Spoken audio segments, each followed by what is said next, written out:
Hey guys, welcome to Fun Learning. Today we are going to start an important topic in biomechanics, which is nothing but the elbow complex. Under elbow complex, we'll discuss about the two important joints. First one will be the elbow joint and second one will be the radio-ulnar joint.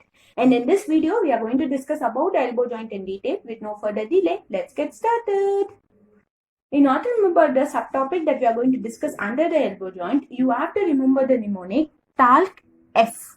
In that, T stands for type, A stands for articulation, L stands for ligament, C stands for capsule, and F stands for function. First, let us discuss about the type of the elbow joint. This topic is further subdivided into two. First one will be the variety and second one is nothing but the subvariety. First, let us discuss about the variety of the elbow joint. I hope so you all know that there are three varieties of joint present in our body, which are nothing but fibrous joint, cartilaginous joint, and synovial joint. Among the three, elbow joint is basically a synovial joint. Now let us discuss about the subvariety. Under synovial joint, we have many subvariety like pivot, ellipsoid, hinge, etc. Among all those stuffs, elbow joint is basically an hinge variety. In order to remember that, you have to remember the mnemonic HE. In that, H stands for hinge and E stands for elbow joint. Now let us discuss about the articulation. This elbow joint is further divided into humeroradial joint and humeroulnar joint. First, let us discuss about the articulation of humeroradial joint. So, humeroradial will discuss about the proximal articular surface and distal articular surface. The proximal articular surface of the humeroradial joint is nothing but the capitulum, which is present on the lateral aspect of distal humerus. Okay, wow. So, the distal articular surface of humeroradial joint is nothing but the head of radius. Very easy. Radius la head of radius, humerus la capitulum, which is present on the lateral aspect of distal humerus. Now, let us discuss about the humeroulnar articulation. Same, we'll divide this into proximal articular surface and distal articular surface. Proximal articular surface is nothing but the trochlea, which is present on the medial aspect of distal humerus. And distal articular surface of humeroulnar joint is nothing but the trochlear notch. Trochlear notch, whose proximal portion is being formed by the olecranon process and distal portion is being formed by the coronoid process. Now let us discuss about the ligament and capsule of elbow joint in detail. Now let us discuss about the joint capsule. Under this, we'll discuss about the four important points. In that, first point is nothing but elbow joint and superior radio-ulnar joint are enclosed in a single joint capsule. So what they are trying to say here is there is only one joint capsule for both the elbow joint and the superior radio-ulnar joint. Second is nothing but we'll discuss about the attachment of the capsule. So, which in turn divided into anterior attachment and posterior attachment. This anterior attachment is further divided into proximal and distal attachment. This capsule is weak anteriorly and posteriorly, whereas the lateral and medial aspect of the capsule is reinforced by the collateral ligament. Okay, ma? And the very important point we are discuss under this capsule is nothing but a triangular synovial fold. Okay, which is very important. This triangular synovial fold is present between the proximal radius and ulna, thus dividing the elbow joint into humeroradial joint and humeroulnar joint. This synovial fold varied between 1 to 4 mm in thickness and 9 to 51 mm in length and contain fat pad and nerve fibers. So, there is one triangular synovial fold which get inserted between the proximal radius and ulna, thus dividing the elbow joint into humeroradial and humeroulnar joint. And the synovial fold thickness is given and the length is given, and this contain fat pad and nerve fibers.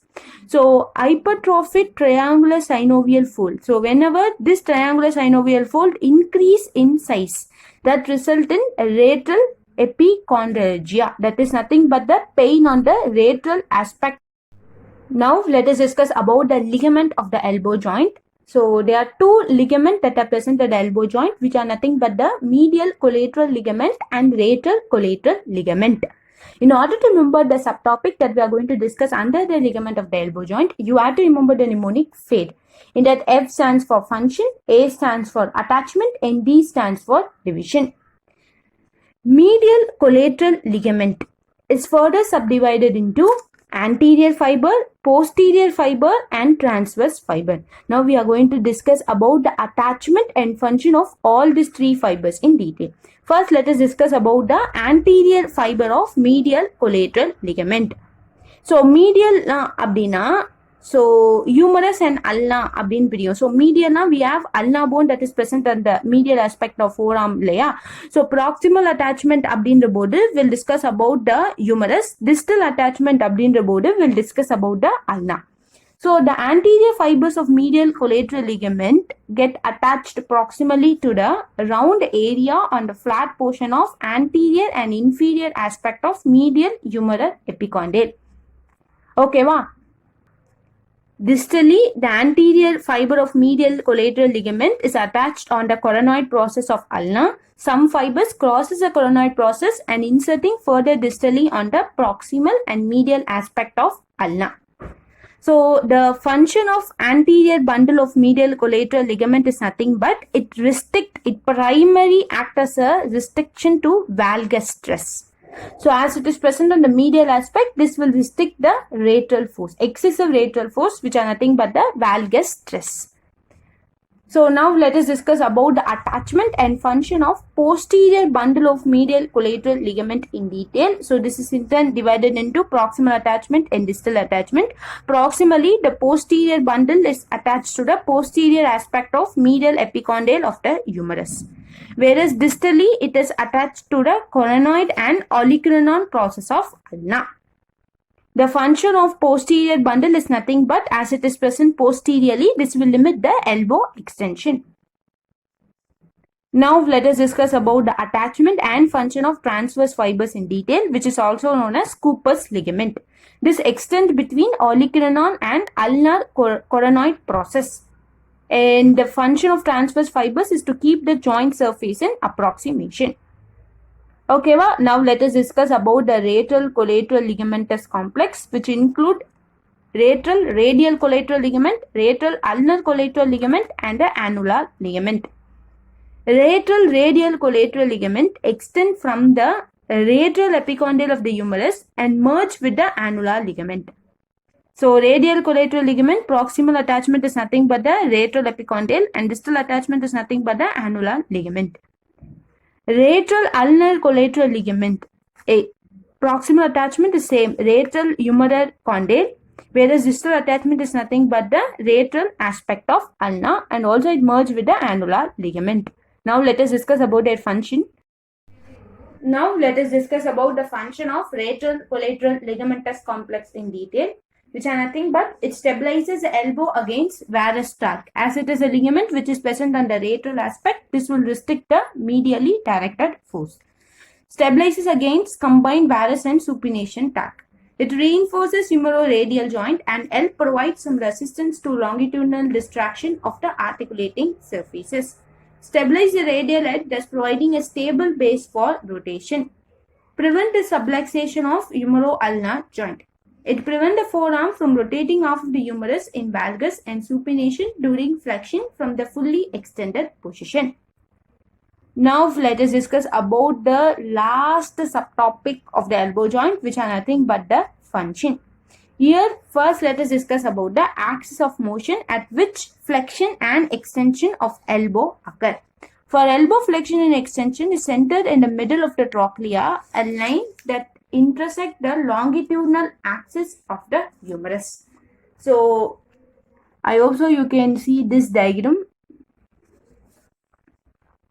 Okay, so this is the axis for flexion and extension. The axis for motion for elbow flexion or extension is centered in the middle of the trochlea on a line that intersect the longitudinal axis of the humerus.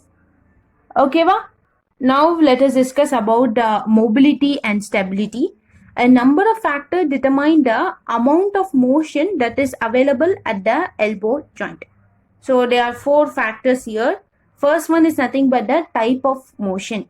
The range of motion of elbow flexion is greater when it is done passively when compared to a active range of motion of elbow flexion. So passively, the range of motion of elbow flexion is approximately 150 degree to 160 degree, whereas the active range of motion of elbow flexion is nothing but 135 degree to 145 degree. Second factor is nothing but the position of the forearm, whether the forearm is in pronation or supination. The range of motion of flexion in supination is greater when compared to a range of motion of elbow flexion in pronation. Why? Because if the forearm is in supination, then the biceps brachii has to do only the flexion of elbow. Other way, when the forearm is in pronation, the biceps brachii has to do both the function, that is flexion as well as supination. Thus, the range of motion of elbow flexion is greater in the supinated forearm when compared to the pronated forearm. BMI, the muscle bulk. So, when the person is obese, the bulk of biceps is more. So, range of motion of elbow joint is lesser in obese person when compared to a thin person. Portion of the shoulder, that some muscles are biarticular muscle. So, thus we undergo active and passive insufficiency over there, right? Now, let us discuss about the stability. In full extension, the resistance to varus stress is being given by the bony component, that is olecranon process and olecranon fossa, and also it is being provided by the lateral collateral ligamentous complex and joint capsule. So 50% of resistance to varus stress is given by the bony component, whereas other 50% of resistance is being given by the lateral collateral ligamentous complex. The resistance to joint distraction is being given by your soft tissue structure. The anterior portion of the joint capsule provides majority of resistance to anterior displacement of distal humerus out of the trochlear notch. Now let us discuss about the stability in flexion. In 90 degree of flexion, the resistance to both the distraction and valgus is being given by your anterior part of medial collateral ligament, whereas the resistance to varus is being provided by the osseous structure of the joint. Only a slight amount is provided by the lateral collateral ligament and joint capsule. So, for both distraction and valgus, the resistance is given by the anterior part of medial collateral ligament, whereas the resistance to varus is mainly provided by the osseous structure of the joint. Only a slight amount is being provided by the lateral collateral ligament. Now, let us discuss about the muscles. So, flexors abdina will discuss about the three important muscles: brachialis, biceps brachii, and brachioradialis. Under this, we'll discuss about the three important things. In order to remember that, try to remember the mnemonic MPT. In that M abdinrabodhu, we'll discuss about the momentum. That is, at which range of elbow flexion the momentum of that particular muscle is greater. Abdinra nama discuss pannuvom. And P stands for physiological cross section area. Whether that muscle has larger or smaller physiological cross section area. Abdinra nama pesuvom. Abdinradhu T abdinradhu type. So type அப்படினா whether that muscle is a mobility muscle or stability muscle அப்படின்றத நம்ம இந்த மூணு muscle under discuss பண்ணுவோம். So extensors are nothing but the triceps and anconus muscle. I hope so you know that triceps has three heads which are nothing but long head, medial head and lateral head.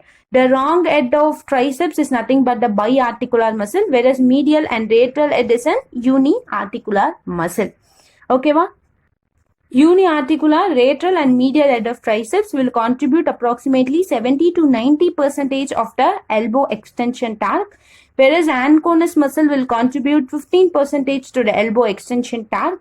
The biarticular long head of triceps will contribute less.